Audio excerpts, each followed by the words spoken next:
Who was Mary Magdalene? The first thought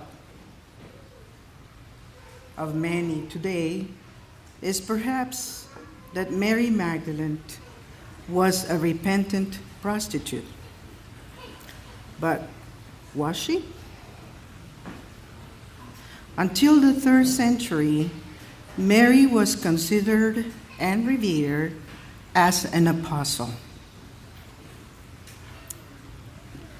Now, in the patriarchal church, Mary was maybe posed as a threat to the early church, who denied women authority in the church.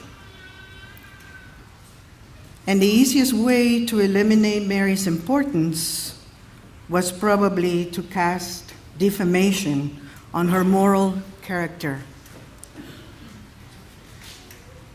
Pope Gregory, in the 6th century, while preaching to a congregation of brothers, combined the figures of Mary Magdalene, Mary of Bethany, and the sinful woman of the Gospel of Luke, cementing her role in the Western Church as that of a prostitute.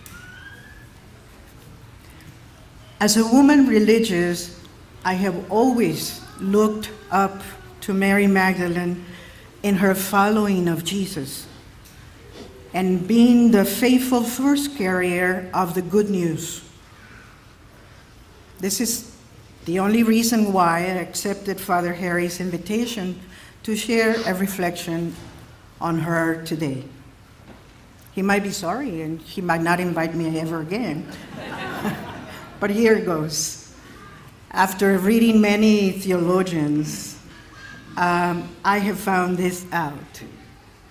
And allow me to introduce to you this real disciple of Jesus, Saint Mary of Magdala, which was believed to be her hometown, or Saint Mary Magdalene. This privileged woman is mentioned in all 4 Gospels as one of the several Galilean women who followed Jesus and supported him and the other disciples out of their personal means. Her importance is signified by the fact that in lists of female disciples, she's always mentioned first.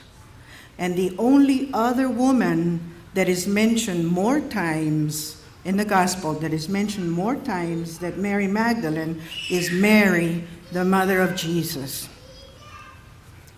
In the Eastern Church, the Orthodox Church, Mary Magdalene is and was honored as a witness to the resurrection, the apostle to the apostles, as she was the first to see the risen Jesus, and she was sent by Jesus himself to announce his resurrection.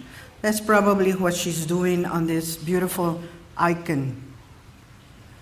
She immediately goes to the others and tells them that she has seen and heard the Lord. Later, Jesus appears to the other disciples and confirms Mary's message as true. So in both the Gospel of Matthew and John, Jesus commissions her to tell the other disciples about the resurrection. And as was announced at the beginning of the church, her memorial was elevated to a feast day by Pope Francis only a year ago, in 2016, after how many centuries?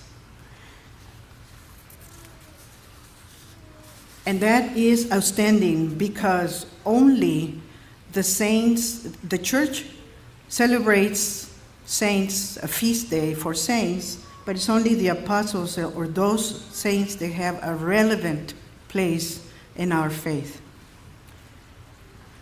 As Pope Francis said, this feast day is a call to reflect more deeply on the dignity of women, the new evangelization, and the greatness of the mystery of divine mercy. Recognizing St. Mary Magdalene's role as the first to witness to Christ's resurrection and as a true and authentic evangelizer, the Pope has once more called her Apostle to the Apostles. Finally, her centuries-old case of mistaken identity is being rectified, and I hope once and for all.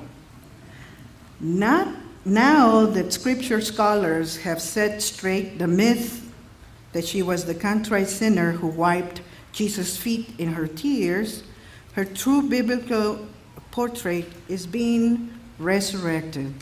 And this apostle to the apostles is finally taking her rightful place in history as a beloved disciple of Jesus and a prominent early church leader.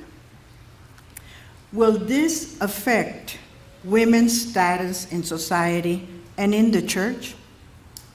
We certainly hope so.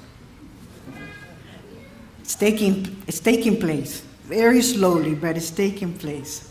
Theologians today are trying to right a centuries-old wrong, a correction that happens to provide a positive role model for contemporary women in the church and in society. Mary of Magdala is emerging as a model of a faithful, devoted follower of the Lord, as well as a strong, independent leader in the early church. Her leadership can motivate women of the 21st century, certainly. The important possibility is that honoring her, our institutional church will be more open to listen to women's voices. Women in the first as well as in the 21st century are gifted with the Spirit. St. Mary of Magdala didn't ask anybody whether or not she should lead. She simply led. And that's what women have to do today. I am so happy to hear about this retreat of serenity for women. Be confident leaders.